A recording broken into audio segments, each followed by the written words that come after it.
नमस्ते साथियों, मेरा नाम है राम कुमार मिश्रा। आप सभी का स्वागत करता हूं राही अध्ययन धाम पर। देखिए, मैं आपके साथ चर्चा करने वाला हूं NTA net JRF Hindi subject. मैं आपको हिंदी पढ़ाता हूं और हिंदी सब्जेक्ट से कैसे किस तरीके से आप तैयारी करें अंतिम समय में। विद्यार्थी जीवन में ये सिलेबस बहुत बड़ा है, तो जब हम विद्यार्थी जीवन जीते हैं, यानी जब मैं विद्यार्थी था, तो एक चुनौती होती थी, यार इसको कैसे पढ़ें भाई, इसको कैसे पढ़ें, क्योंकि 10 पार्ट है आपका यूनिट उसमें फर्स्ट पेपर में। टीचिंग एप्टीट्यूड, रिसर्च एप्टीट्यूड है ना, communication, comprehension, ICT, people and environment, higher education, reasoning and maths, DI, ये सारे सेक्शन होते हैं। उसके बाद आप देखोगे करंट अफेयर्स भी आता है। फिर आप हिंदी में देखोगे 10 यूनिट है। पहली यूनिट आपकी भाषा विज्ञान हो गई, दूसरी यूनिट हिंदी साहित्य के इतिहास, तीसरा यूनिट आपका हिंदी साहित्य शास्त्र जो भारतीय काव्य शास्त्र और पाश्चात्य काव्य शास्त्र दोनों है, चौथी यूनिट वैचारिक पृष्ठभूमि हो गई, पांचवी यूनिट हिंदी कविता हो गई, छठी यूनिट उपन्यास, सातवीं कहानी, आठवीं नाटक, नौवीं निबंध, 10वीं अन्य विधा। यानी एक विशाल सा सिलेबस हमारे सामने आता है। और तैयारी करने वाले भी जब तैयारी करते हैं तो तैयारी सालों से चलती रहती है, लेकिन बाद में क्या होता है कि जब एग्जाम आने वाला होता है ऐसा लगता है कुछ तैयारी नहीं है। आपको मैं 2014 की एक बात बताता हूं। उस दौरान मैं आईएएस की तैयारी किया करता था, मेरे भी ख्वाब थे। खैर, मेरे कोई ख्वाब अधूरे नहीं रहे, सारे ख्वाब पूरे हुए, मैंने मेहनत की। तो मैं बैठा था, पराठे खा रहा था, मेरी क्लास खत्म हुई थी और जुलाई की बात है। उस समय आंदोलन चल रहा था सीसेट का, और एक लड़का बैठा था, चाय था हाथ में, सिगरेट, पिताजी से अपनी बात कर रहा था। बोला था, पिताजी इस बार एग्जाम मेरा नहीं हो पाएगा, समस्या है, क्योंकि सीसेट का आंदोलन चल रहा था जुलाई से और अगस्त में इन्होंने एग्जाम रख दिया आंदोलन खत्म करा के। उसने कहा, पिताजी विगत 1-1.5 महीने से आंदोलन में व्यस्त था। तो पिताजी ने कहा कि बेटा तुम पढ़ाई तो 2 साल से कर रहे हो ना, आंदोलन तो 1 महीने से था। तो फोन काट दिया, सिगरेट फेंक दिया, चाय छोड़ के चला गया। तो मैं उसको तब तक देखता रहा जब तक ओझल नहीं हो गया वो। तो मैं एक चीज समझा कि ये बात सिर्फ और सिर्फ एक विद्यार्थी समझ सकता है कि हमारी क्या तैयारी, हमको कितना समय चाहिए। लेकिन कई जगह आप मात खा जाते हैं। मैं आपको एक पंक्तियां सुनाता हूं। कहते हैं कि हार गए तुम ऐसी बाजी जीतते जिसको मर कर वीर। मैंने कई स्टूडेंट को देखा है कि अंतिम समय क्या करते हैं, एग्जाम छोड़ देते हैं या तो एग्जाम देने नहीं जाते। जिंदगी का सबसे बड़ा और सबसे गलत फैसला आपका वही होता है जिस समय आप ये डिसीजन लेते हैं। इस समय आप केवल एग्जाम से नहीं हारते, आप खुद से हारते हैं, आप अपनी जिंदगी से हारते हैं। और जो आदमी ऐसा करता है, मैं नहीं कहता वो कुछ कर नहीं सकता, लेकिन वो आदमी बहुत बड़े बड़े फैसले लेने में बहुत मतलब आगे नहीं बढ़ पाएगा, यानी उससे बड़ा काम कभी हो नहीं पाएगा। 2 तरीका होता है, आपके पास जितना समय है उतने समय में कम करके आप देखिए। आप याद करिए वो मूवी आपने देखी है ना, तेरी मिट्टी में मिल जावा, ये कौन सी मूवी थी जो भी आई थी, केसरी। कम थे, जानते थे जो होगा देखा जाएगा, लेकिन लड़े। महाराणा प्रताप, उनके पास घास की रोटी खाए, वो घास की रोटी खाकर लगे रहे, लेकिन वो लड़े, हार नहीं माने। ऐसे आदमी हार कर भी जीत जाते हैं। कहते हैं, हार गए तुम ऐसी बाजी जीतते जिसको मर कर वीर। ये काबिलियत होनी चाहिए। तो वही अगर आपके पास 2 महीने है, मेरा टॉपिक है मात्र 2 महीने में अगर कोई तैयारी करना चाह रहा है तो कैसे करेगा। अब मैं इसी पे चर्चा करूंगा। मात्र 2 महीने अगर आपके पास समय है तो आप कैसे उस समय को यूटिलाइज करेंगे। अगर मैं देखूं तो आपके पास यानी अप्रैल और मई है ना, अप्रैल का कुछ दिन बीत चुका है, हमारे पास अप्रैल है और हमारे पास मई है। जून में आपका एग्जाम होना है, लगभग तय है, सेकेंड हाफ वीक, फर्स्ट या सेकेंड वीक में। तो हमारे पास अप्रैल और मई है, 2 महीने है। यहां पे मैं 2 कैटेगरी डिवाइड करता हूं, एक नए विद्यार्थी और एक पुराने विद्यार्थी। एक नए विद्यार्थी और एक पुराने विद्यार्थी। जो नए विद्यार्थी हैं उनको क्या करना चाहिए इस समय, उनको मात्र और मात्र, अगर मैं फर्स्ट पेपर की बात करूं तो उनको केवल जितनी बार हो सके 10 से 15 बार वो फर्स्ट पेपर का पुराने प्रश्न पत्र सॉल्व करें, व्याख्या देखें उसकी, यानी उसकी व्याख्या। अगर 10 से 15 बार आप ऐसा करने में काबिल हो जाते हैं या आप इतना कर लेते हैं तो फर्स्ट पेपर आपका बेड़ा पार करा देगा, यानी 25 से 30 प्रश्न आपका सही हो सकता है फिर भी। लेकिन याद रखना, कम से कम 10 बार, यानी प्रत्येक प्रश्न आपको जबान पर होना चाहिए, उसकी व्याख्या भी आपको आनी चाहिए, केवल ऑप्शन नहीं, यानी वो समझ आपकी विकसित कर देगा। अब आइए सेकंड पेपर की बात करता हूं मैं। जो नए विद्यार्थी वो सेकंड पेपर में क्या करें, यानी हिंदी में क्या करें। हिंदी में उनके पास 2 ऑप्शन है। सबसे पहले 2 भाग बनाइए, 2015 से शुरू करिए, पहले से नहीं। 2015 से 2021 तक पुराने प्रश्न पत्र को खूब अच्छे से सॉल्व करिए व्याख्या के साथ। और ये बैच मैं खुद 16 से चालू कर रहा हूं, 16 अप्रैल से फ्री में, इसका कोई चार्ज नहीं है, 16 अप्रैल से फ्री में चार्ज कर रहा हूं। मैं अभी बताऊंगा आगे कैसे क्या करना है। तो आप 2015 से 2021 तक के प्रश्न पत्र को ढंग से रट लीजिए। जब आपका ये काम हो जाए तब आप क्या करेंगे, मतलब उसके बाद 2005 से शुरू करिए। अब क्या करिए, 2005 से लेके 2015 तक यानी 2014 तक कर जाइए, क्योंकि इधर सरल है और इधर कठिन है, इधर सरल है इधर कठिन है ना। ये तो नए वाले करेंगे। उसके बाद उनको किताब का सहारा क्या लेना है, अगर वो नए हैं तो उनको किताब का सहारा क्या लेना है। अभी मैं पुराने वाले को हटा देता हूं, नए वाले पे अब चर्चा करता हूं। किताब का सहारा उनको जो लेना है, मैं आपको दो चीजें बताता हूं। एक तो आप एक बार सरस्वती पांडे, गोविंद पांडे से एक बार नहीं कई बार आदिकाल, भक्तिकाल, रीतकाल, आधुनिक काल, नाटक, निबंध, कहानी, उपन्यास, मात्र इससे 4 से 5 बार पढ़ जाइए। कितनी बार, 4 से 5 बार पढ़ जाइए। लिमिटेड सिलेबस आपके पास, केवल पीवाईक्यू फर्स्ट पेपर का, सेकंड पेपर का, पहले इसको फिर इसको और इसको पढ़ जाइए, है ना। आप इसको मंगा लीजिए भी, आपके पास समय है। इसके पास अगर आपके पास जरूरत है तो आप केवल और केवल दृष्टि की एक गाइड भी आती है, उसमें कुछ त्रुटियां हैं, लेकिन उसको मंगा के आप बस इतना माध्यम बनाइए, बस इतना आपको कोई नहीं बताएगा, इतना कम लिमिटेड मैटर। यानी नए लोग फर्स्ट पेपर को कम से कम 10 बार केवल पुराने प्रश्न पत्र को सॉल्व करें, टॉपिक वाइज ढंग से पढ़ लें, केबीएस मैदान के पीछे जो प्रश्न है उसे सॉल्व कर लें। सेकंड पेपर वाले पहले 2015-2021 तक इसको 10 बार सॉल्व करें। इसके बाद बचता है ये 2005 से 2014 तक, फिर इसे सॉल्व करें। और ये काम आप अप्रैल में कर जाइए, मेरे साथ कर जाइए, मैं आपको फ्री में ये सारी चीजें करा दूंगा, है ना। और सरस्वती पांडे, गोविंद पांडे को माध्यम बनाइए। एक किताब और अपना लीजिए आप, अगर आपको जरूरत पड़ती है, आप इतना कर ले जाते हैं तो आप केवल शुक्ल को अपना सकते हैं। यहां पे मैटर लिख देता हूं। सबसे पहले आपको पीवाई, क्योंकि आपके पास मैटर होना चाहिए, आप यूथ की ले सकते हैं, एजीपी की। दूसरा आप शुक्ल रख लो एक बार, शुक्ल को आप डेली 2-3 प्रकरण पढ़िए, खत्म हो जाएंगे। और तीसरा आपके पास सरस्वती पांडे, गोविंद पांडे। और जो चौथा और सबसे इंपॉर्टेंट है वो है मेरी फ्री प्रैक्टिस की क्लास, है ना, वो है फ्री प्रैक्टिस की क्लास। ये क्लास आप जरूर करें, इसमें मैं आपको लगभग सारी चीजें प्रैक्टिस के माध्यम से करा दूंगा। इसमें एक चुनौती है कि इसमें जो मेरे अच्छे विद्यार्थी जो लगभग साल भर से तैयारी करें, उनके बीच आपकी चुनौती मिलेगी, पोल होगा और इस आंसर में आपका नाम आएगा, तो आप समझ जाएंगे कि हम कंपटीशन में कितने आगे हैं। क्योंकि 136 स्टूडेंट सिलेक्ट हुए हैं इस बार, एक बड़ा आंकड़ा होता है, ये केवल जबानी आंकड़ा नहीं है, सारा चीज डिटेल्स में आप वहां जाके देख सकते हैं। तो आपको बस इतना करना है, इसके अलावा मत पढ़िए। मैं आपको नहीं कहूंगा कि अब बच्चन पढ़िए, मैं आपको नहीं कहूंगा कि रामचंद्र तिवारी मत पढ़िए अभी, अगर आप नए हैं तो, है ना। तो आपको इतना करना है। अब मैं इसको हटा देता हूं, अगर आप पुराने हैं तो क्या करना है, फिर अभी आप बने रहेंगे मेरे साथ, मैं बताऊंगा मैं आपके लिए क्या रणनीति अपना रहा हूं। ये तो मैं आपको बता रहा हूं, जो बच्चे सेल्फ स्टडी करना चाहते हैं, जो कोर्स नहीं ले सकते हैं, जिनके पास समस्याएं हैं।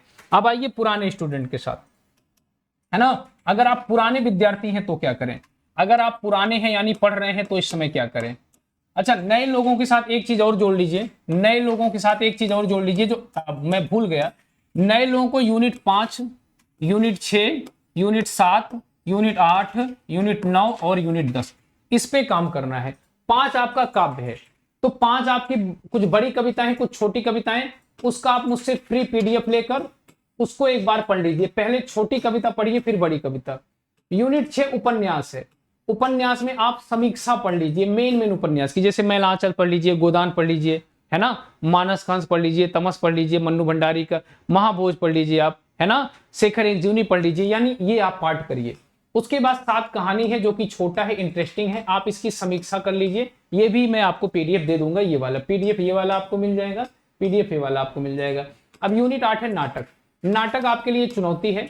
नाटक में अगर मैं बात करूं तो आषाढ़ के एक दिन पढ़ लीजिए, आधे अधूरे पढ़ लीजिए, ध्रुव स्वामी पढ़ लीजिए, चंद्रगुप्त पढ़ लीजिए, स्कंदगुप्त पढ़ लीजिए, आगरा बाजार हबीब तनवीर का, बकरी सर्विस दयाल सक्सेना का। इनको आप एक बार मतलब ऑनलाइन कैसे पढ़ें, एक hindisamay.com साइट होती है, उस पर आप पढ़ लीजिए और वहां से देख लीजिए। बाकी मुझसे आप जुड़ के आप जो भी मैटर होगा ले सकते हैं। मैं सिर्फ पैसे के लिए नहीं काम करता, मैं सिर्फ कोर्स के लिए नहीं काम करता, मैं अपने भाइयों के लिए यानी आपके लिए काम करता हूं। क्योंकि मैं आज कमा रहा हूं, पैसे भी कमा रहा हूं, तो आप लोगों की देन है। उसमें सिर्फ एक वर्ग नहीं है जो आगे बढ़ रहा है जिसके पास पैसा नहीं, उसमें वो भी तबका है जिसके पास पैसा नहीं है। तो मेरी नजर वहां पे भी रहती है क्योंकि अभाव मैंने भी झेला है। तो 9 नंबर पाइए, 9 नंबर निबंध है। अगर मैं निबंध की बात करूं तो निबंध आप पढ़ जाइए, ये भी पीडीएफ में आपको दे दूंगा, है ना। अब आइए 10 गद्य की अन्य विधा। अगर इस बार देखोगे आप तो गद्य की अन्य विधा, इस पे अच्छा खासा प्रश्न आ रहा है ना, आ रहा है नहीं आ रहा है, इस पे अच्छा खासा प्रश्न आ रहा है। तो इसको आप अपने तरीके से कर जाइए। तो यानी आप अपने शेड्यूल को 3 भागों में बांटिए। किस में बांटिए? अगर मैं आपसे बात करूं, आप अपने शेड्यूल को 3 भागों में बांटिए। एक तो बांटिए फर्स्ट पेपर के लिए, दूसरा बांटिए सेकंड पेपर हिंदी के लिए। सेकंड पेपर हिंदी में भी 2 यानी यूनिट 1 से लेके यूनिट 4 तक बांटिए, और दूसरे में यूनिट 5 से लेके यूनिट 10 तक बांटिए। इस तरीके से आप तैयारी करिए, है ना। और आपको मेरी फ्री क्लास से बहुत सारा मैं करा चुका हूं, उसे आप देखने के लिए राही अध्ययन धाम टेलीग्राम चैनल ज्वाइन कर लीजिए मेरा, है ना। अगर आपको कोई असुविधा होती है तो मैं आपको नंबर देता हूं 7982866640। इस पे व्हाट्सअप करके आप जानकारी ले सकते हैं। नहीं मिल रहा है कोई चीज, व्हाट्सअप कर लेना। अगर नहीं कोई दिक्कत होती तो आप कॉल करना, कॉल सेकेंडरी में करना, पहले फर्स्ट में आप व्हाट्सअप करना। अब आप आइए यहाँ पे। तो यहाँ पे क्या है, आपको 3 भाग में विभाजित करना है, 3 भाग में विभाजित करके इसको पढ़ना है ना। तो इसको और इसको साथ लेके चलिए। अगर आप इस पे भी चल रहे हैं तो एक यूनिट इसको उठाइए। अगर आप यहाँ पे भक्ति काल पढ़ रहे हैं तो आप यहाँ पे कहानी भी पढ़ते जाइए। यानी आप यहाँ पे रीतकाल पढ़े तो यहाँ पे, यानी इसको ऐसे करना है बस, और इतना ही करना है, इसके अलावा कुछ नहीं करना है। अगर इस समय आप किताबों में फंसेंगे तो आपका मामला खराब हो जाएगा। जितना मैंने बता दिया इतना ही करना है, बाकी चीजें नहीं करनी है। अब आइए मैं लेके चलता हूं आपको जो पुराने विद्यार्थी हैं। अगर आप पुराने हैं, तैयारी कर रहे हैं, उसके बाद आपको घबराहट हो रही है हमारा होगा कि नहीं, उनके लिए बताता हूं। सबसे पहले आपने नोट्स बनाया है, उस नोट्स का अध्ययन कीजिए। उस नोट्स का क्या करिए, अध्ययन कीजिए। उस नोट्स का अध्ययन कीजिए। उसके साथ जो मेरा बैच अभी आ रहा है 6:30 से 8, यानी 13 तारीख से, 13 अप्रैल से, किससे, 13 अप्रैल से एक बैच आ रहा है, वो है 6:30 से 8। आप उस बैच में क्या करिए, उस बैच को खूब अच्छे से मेहनत करके पढ़िए। उसमें सारा टेस्ट कराया जाएगा, प्रैक्टिस कराई जाएगी। उसके साथ आपको बच्चन का गद्य पढ़ना है। गद्य के लिए बच्चन का आधुनिक साहित्य है ना, आधुनिक साहित्य बच्चन पढ़ लीजिए बस। आधुनिक साहित्य बच्चन यानी किताब आप इसको खत्म कर दीजिए 7 दिन में। और उसके बाद रामस्वरूप चतुर्वेदी का संवेदना वाला, है ना, एक बार इसको भी पढ़ जाइए। और साथ के साथ PYQ का साथ नहीं छोड़ना है आपको, है ना। और MCQ मैं यहां करा रहा हूं, बस इतना आपको करना है। नोट्स बनाए हो, नोट्स से पढ़ो। और ये अब आती है बात यूनिट 6, यूनिट 7, यूनिट 8, यूनिट 8, 9, 10 पे, तो उसका प्रश्न मैं खुद करा दूंगा और आपके लिए चिंता की जरूरत नहीं है ना। इतना काम आपको करना है, ठीक है भैया, ये काम आप कर लीजिए। अब मैं आपको बताता हूं कि अगर आप लोग मेरे साथ कोर्स से जुड़ना चाहें तो आपको क्या करना है ना। ये तो हो गया। देखो मैं अपनी क्लास को बांटता हूं फ्री क्लास और प्लस क्लास। यानी अगर जिनके पास पैसा नहीं है वो कैसे जुड़े, और जो प्लस वाले हैं वो कैसे जुड़े, है ना। फ्री और प्लस क्लास। तो फ्री क्लास मेरी रात 9 से 10 लगातार होती है, रात 9 से 10, है ना। इसमें मैं आपको क्या करा रहा हूं, इस समय कंटेंट करा रहा हूं। क्या करा रहा हूं, कंटेंट। इसके बाद 16 अप्रैल 2022 से मैं आपको क्या कराऊंगा, PYQ कराऊंगा। और ये PYQ होगा 2015 से 2021 तक, जो अभी तक आया है ये आपका होगा। और जिनके पास पैसा है या ले सकते हैं वो मेरे साथ 3 महीने का कोर्स लेके जुड़ जाएं। 3 महीने का कोर्स लगभग 61 रुपए का है भाई, मैं आपको बताता हूं। तो ये प्लस वाले हैं, इनको क्या करना है, इनको सारी की सारी यूनिट यानी 1 से 10 तक जो अभी चल रही है, जो चल चुकी है उसको कंप्लीट करके कंटेंट पे, और बाकी ये मेरे साथ पढ़ना है, ठीक है, ये करेंगे। उसके बाद इनकी 2 क्लासेज होंगी, एक 10:30 से 12, ये क्लास होती है सुबह, और इसमें कंटेंट पढ़ाया जाता है। 6:30 बजे से 8 बजे ये भी प्लस की क्लास है। इसमें मैं आपको MCQ कराऊंगा। MCQs का मतलब होता है जो मल्टीपल चॉइस क्वेश्चन है, जो मैं पढ़ा चुका हूं। तीसरी क्लास रात 9 से 10, इसमें मैं आपको PYQ। तो अगर हम 2 महीने इसको लगातार फॉलो कर लिए, यानी हर टॉपिक के MCQ कर लिए, यूनिट 6, 7, 8, 9, 10 पे भी हर टॉपिक का PYQ यहां कर लिए, और यहां पे हम क्या कर लिए, कंटेंट पढ़ लिए, तो भी हमारा बहुत अच्छे से सिलेक्शन हो जाएगा, ठीक है ना। ये करना है आपको, इसके अलावा और कुछ नहीं करना है, ठीक है। तो जो लोग बैच ज्वाइन करना चाहे वो कैसे जुड़े, एक बार देखिए। अगर आप बैच ज्वाइन करना चाहते हैं तो सबसे पहले अनअकैडमी ऐप डाउनलोड करके आप मुझे फॉलो कर सकते हैं। मैं यहाँ पे 15 मिलियन वॉचिंग मिनट आपको पढ़ा चुका हूँ, यानी हमारी और आपकी एक लंबी यात्रा है। ठीक है, मैं यहाँ पे प्लस भी वेरीफाइड एजुकेटर हूँ। और अगर मैं और आगे बढ़ूं तो उस पे बाद होता क्या है, अभी अगर आप कोई ज्वाइन करता है और वो ज्वाइन करता है 13 तारीख तक, यानी 13 से बैच स्टार्ट है। बैच कब से स्टार्ट है? 13 अप्रैल से बैच स्टार्ट है। समय क्या है? 6:30 से 8। अगर आप उस समय लाइव नहीं देख पाते तो कभी भी देख लीजिए, सारी क्लास लाइव के बाद रिकॉर्ड हो जाती है। तो ये राही 92 कोड अप्लाई करके आप 13 अप्रैल तक 6 महीने पे 1 महीने फ्री, यानी आप ये क्लास ज्वाइन कर सकते हैं। 12 महीने पे 2 महीने फ्री आपके पास ऑफर है। कैसे ज्वाइन करना है? यहाँ पे प्लस और आइकॉनिक 2 ऑप्शन होता है, तो याद रखना, अगर आपको प्लस लेना है तो आप किस पे क्लिक करेंगे? प्लस वाले पे ही रहने देंगे, हरी वाली। अब उसके बाद जब कंटिन्यू करेंगे आप, तो कंटिन्यू करेंगे तो ये आपका खुल के आएगा। जैसे मैंने 12 महीने पे क्लिक कर दिया, ये प्लस पे है, फीस आपकी दिखा रही कितनी? 14,500। अब यहीं पे आपको रेफरल कोड डालना होता है राही 92, RAHI राही 92। जब राही 92 डाल के अप्लाई कर दोगे ना, तो देखना प्रोसीड टू पेमेंट में जब अप्लाई करना होता है, यहां इस पे डालोगे तो अप्लाई आएगा। जब अप्लाई करोगे तो ये आएगा। अब देखो वही फीस जो आपको 12 महीने की दिखा रही थी 14,500, अब यहां लिखा है 10% अप्लाइड राही 92, और फीस देखो यहाँ पे कम हो गई और ये आ गई 13,500। ऐसे किसी भी क्लिक करेंगे तो हो जाएगा। इसके बाद प्रोसीड टू पेमेंट पे जाएंगे, यहाँ पे पेमेंट लिखा रहेगा, यहाँ पे क्रेडिट होता है, इसे रिडीम करना है। रिडीम करने से ये पॉइंट का पैसा जो होगा वो कम हो जाएगा। फिर जैसे क्रेडिट कार्ड या EMI पे आते हैं, UPI पाते हैं, नेट बैंकिंग पे। जैसे आप UPI पाते हैं, UPI करेंगे, अपना पेटीएम नंबर डालेंगे, किसी का नंबर होगा, मान लीजिए आपका नहीं, आपके हस्बैंड हैं, आपके पिताजी हैं, बाहर रहते हैं, आप उनका नंबर डालिए, UPI नंबर होता है और फिर पेमेंट पेटीएम होता है, उनके पास कोड जाएगा, वहां से पे कर देंगे। बहुत सरल प्रोसेस है, अगर कोई दिक्कत होगी तो आप मुझसे संपर्क कर सकते हैं। ठीक ना, ये आपका प्रोसेस हो गया। तो आपको बस इतना अपनाना है। और अगर जिनके पास नहीं पैसा है, फ्री पढ़ना चाहते हैं, तो फ्री में जो क्लासेज है, जो नोट्स हैं, वो मुझसे आप ले लीजिए और आप मेहनत करके और तेजी से, तसल्ली से आगे बढ़िए। और जितना मैं बताया उतना लिमिटेशन के साथ आप उसको पढ़िए, इससे ज्यादा मत करिए, क्योंकि कम समय में आप बहुत ज्यादा नहीं पा सकते हैं। जितना पाइए सॉलिड पाइए और उतना पढ़ लीजिए। ठीक है, तो बस आज के लिए इतना ही। और आप मेरे साथ जुड़ सकते हैं। मेरा नाम है राम कुमार मिश्रा, मैं यहाँ पे पूरी डिटेल्स आपको दे देता हूँ। मेरा टेलीग्राम चैनल भी है, उस चैनल को आप ज्वाइन कर सकते हैं, है ना, और वहां ज्वाइन करके आप मेरे साथ जुड़ सकते हैं। जो भी हेल्प होगी आप मेरे साथ ले सकते हैं।